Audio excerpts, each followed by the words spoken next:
Today we're talking about campaign signs for politicians and what your strategy should be, design, budget, all that sort of thing. We're going to unpack all of that today. So if you are a politician or you're working on a campaign, this podcast today is definitely for you. If you know a politician that you love in your life, that you want to win, share this podcast with them. This is Black Ram TV's podcast, Gaining Ground. My name is Daniela Sigia, and I am Chief Strategist here at Black Ram Media Group and Creative Director. Okay, so let's unpack all this. It used to be in campaign management that the goal was to get as many signs in the field as possible. And every politician wanted to see their ward absolutely flooded with their signs, and I get that. And the prevailing theory behind that strategy is that people like to back a winner.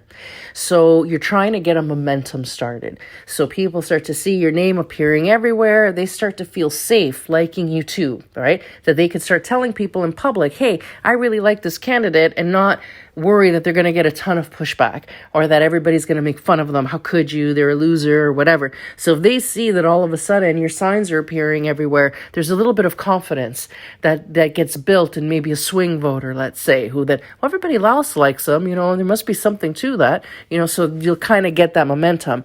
And that's true. So I'm definitely not trashing lawn signs as a strategy. For sure, you need to have a certain amount out there in order to make you even viable. Okay, for the public. I get that. And I'm for that. But I'm going to qualify that by saying less than 20% of your budget should be dedicated to signs. And given how expensive signs are, you're probably cringing saying, yeah, that's not going to get me that many signs. You don't want too many signs. And let me tell you why. Having too many signs will actually bite you in the ass. So we're going to talk about the sweet spot you need to find. There's this sweet spot where you don't have too little signs, but you don't have too many signs. You have to have the right amount of signs. So let's talk about what that looks like. And it's not, a formula that I can give you a direct number to say you need 200 signs in order to be viable. No. So it's going to be more comparison to the other signs you're seeing next to your sign. So let's just break it all down. First of all, let's talk about sign design, okay? Get your face off your political signs. I'm going to say it again. Get your face off your political signs. The biggest design mistake I see for two reasons. A, half the times it looks stupid. Half the times you guys are using shitty headshots that make you look stupid or cheesy or whatever. And even if you don't, let's say you've taken the best headshot that has ever been taken on the planet and you're using that as your picture. Everybody will look at that picture differently. It's the same picture, but everybody will interpret it differently. So you're going to see the 24 people that think that you look cocky. There's another 24 people that think that you look sleazy. Another 24 people that don't like your expression, that don't like your hair, that don't like your color, that don't like the way you dress, and don't like a million other things, because we're very fickle as a human being, as a species. So we get irked easily. And by having your photograph on that sign automatically puts you in the category to be visually picked on by somebody. So by leaving the way you look out of it, now it's all about name recognition. And guess what? On the ballot, they're looking at names. They're not looking at faces. So what you want is all of that space that your silly headshot's taking up to really focus on your name. That's what you need people to remember, is the name. So choose an amazing color if you're not affiliated with a party where they're assigning a color to you. But, if you're an independent, you can choose your own colors. But make it visually appealing. Choose a font that isn't tacky, that looks really great, that looks polished, that designed professional. Sure, do that. But make it about name recognition. So then and your name might even be annoying to some, depending. You know what I mean? So your name is already risky. Add your face to it, and now you're asking for someone to not like you for whatever reason. So leave all of that out and make it all about your name recognition. So now that we got that out of the way, now how many signs do you get out there? So here's the problem. If you don't have enough signs, like I said, people won't take you seriously. But if you have too many signs, there's two ways that hurts you. The one way is that someone will think they're going to win by a landslide, so they don't really need me to go vote. That's one problem. Another one is they're going to win by a landslide, and that's going to make them cocky. So if I don't vote and my neighbor doesn't vote and my sister doesn't vote, they'll still win probably because I'm seeing their signs all over town. So obviously everybody's voting for them. So if my 10 friends don't vote for them, they'll win by a smaller margin. Maybe they won't be so cocky and they'll work harder while they're in office. Believe me, voters think this way. So if you have too many signs, you're not going to get the support you need. When you are looking at your campaign and how you're going to spend your budget on your campaign, the most important function of your campaign is the team that you set up for the Get Out to Vote team, right? The GOTV team is what we call it. Your Get Out to Vote team are the most integral members of your team. And in terms of statistics on what actually gets people votes at the end of the day, it's door knocking. I know everybody hates it. We all hate it. It's boring. It's hard. It's miserable. But you have to do it. Door knocking is the way you get votes. COVID is changing that.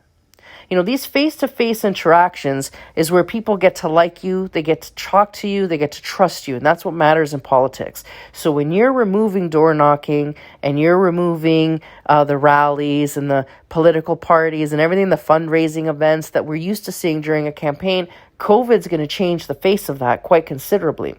So your best bet is to find a different way of getting that personal connection with your voters. That can be done on social media. And, if you're a politician, and I know of several, for whatever reason, the papers don't like you, right? So your local news isn't giving you any coverage or any positive coverage. Sometimes it's worse even when they don't give you negative coverage and give you no coverage at all. That's even worse. At least negative coverage, you're still on, on headlines. But when they're not talking about you at all, that's even worse. So when you're in that position, your budget being armed on social media, you can see as many people as you want. So if you want to engage with 1 million viewers, you can pay for that. So even if the papers don't give it to you, you can get it anyway. Put your money there. That's going to get you votes, right? So you want enough signs on people's lawns that people think you're popular and there's a momentum and they do like to back a winner. So you want enough that you look like a winner that they want to back you, but not so much where your win is guaranteed. You don't want to look like a potential loser either because people do want to back a winner. But what you'd be better off, you would be better off looking as though you're neck and neck with your opponent than you actually going to win by a landslide. Because if you're in neck and neck with your opponent, your fans that want to see you win will actually go vote because they know you need that vote. If it looks like a win is in the bag for you, they don't feel like you need them. And people don't like to vote. They don't want to go stand in line. They don't want to go through the bullshit. They don't really know who to vote for. What if I make a wrong mistake? So they would rather just not vote. You know what I mean? So you're giving them the excuse to not have to. Well, he doesn't need my vote anyway. She doesn't need my vote. She's going to win. She's got it in the bag. But if they know that there's a chance the other guy could get in instead of you, well, then they'll go vote. So that's where you have to get their headspace at. So great to have a lot of signs. It will hurt you to have too many. And I can't tell you how many times that advice is ignored. A candidate will have a sea of signs out, so they'll think they have it in the bag. But the other candidate that did not have as many signs did a way better social media campaign, and he got more asses in the door, which meant he got just the few more votes he needed to win it. Right? So don't do that to yourself. So less than 20% of your budget goes to signage. Focus. The GOTV is where you need to focus. Get out to vote. That's where you have to put the majority of your campaign. Door knocking or the equivalent. So if you can't fundraise in person, you can't engage with people one-on-one, then you do it on social media any way that you can.